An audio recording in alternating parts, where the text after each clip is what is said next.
dear women, dear men, and dear Mrs. President, dear Mrs. Rajavi, when I take the floor, I reflected, what can I tell you within all the miseries we are living through, full of contradictions and less hope than more illusion.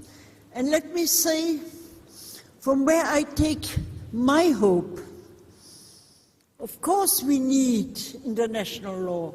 Of course we need written rights for women, really legalized. But my hope in the last months, I take them from people within what we call Camp Liberty. Therefore, let me say, this International Day of Women worldwide, and it's so difficult to bring these people from Camp Liberty. It was said in a few months they all will be in safe countries, far away from this.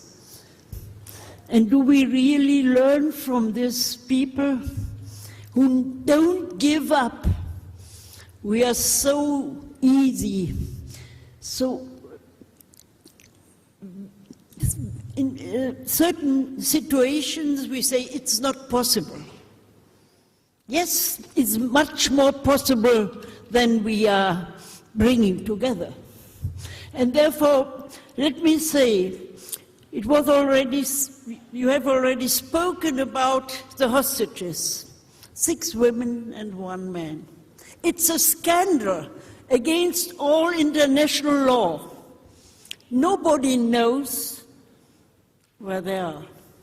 And it's not only Iraq who has to tell us. Yes, they have to tell us.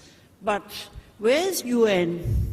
Where is America to bring us in a better situation? It's now 6 months it happened, and no answer at all where they are. We don't know. Are they tortured? Are they still alive? Nothing.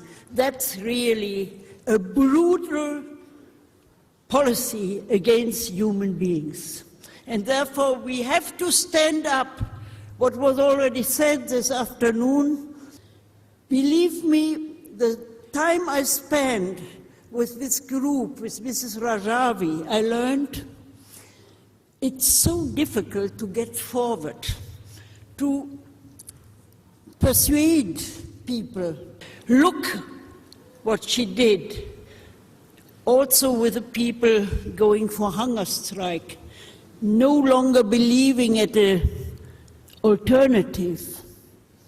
She is consequently against Islamic fundamentalism. It's not a reaction against religion, but against the abuse of religion that we have in a lot of countries. And believe me, what is going on?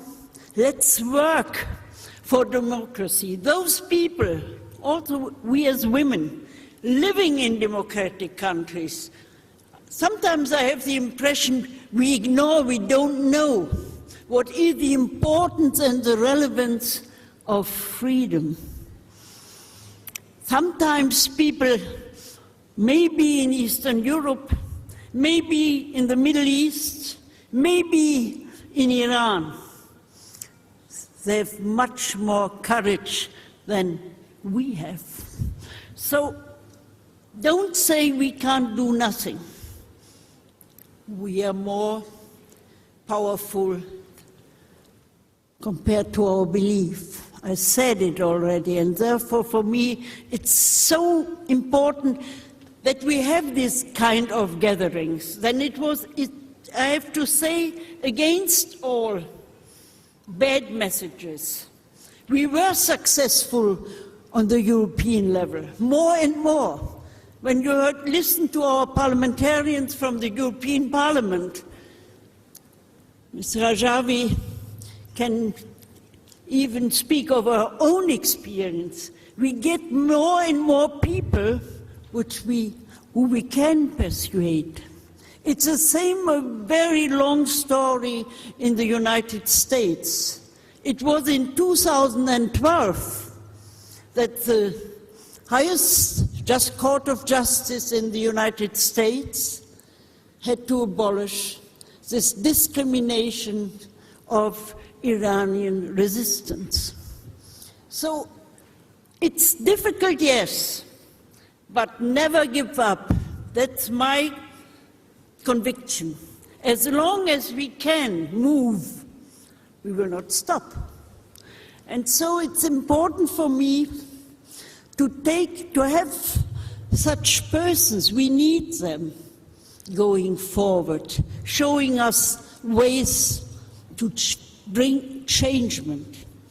And I will stop my short speech when I come back to the message from you, Mrs. Rajavi, from today.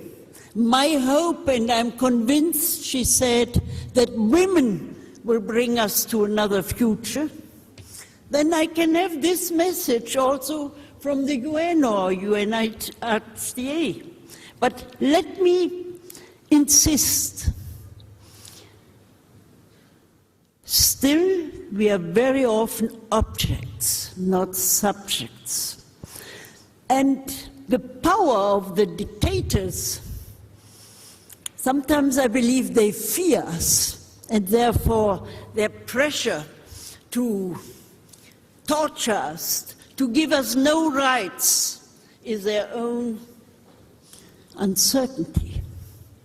So why should we fear them any longer? But they are powerful.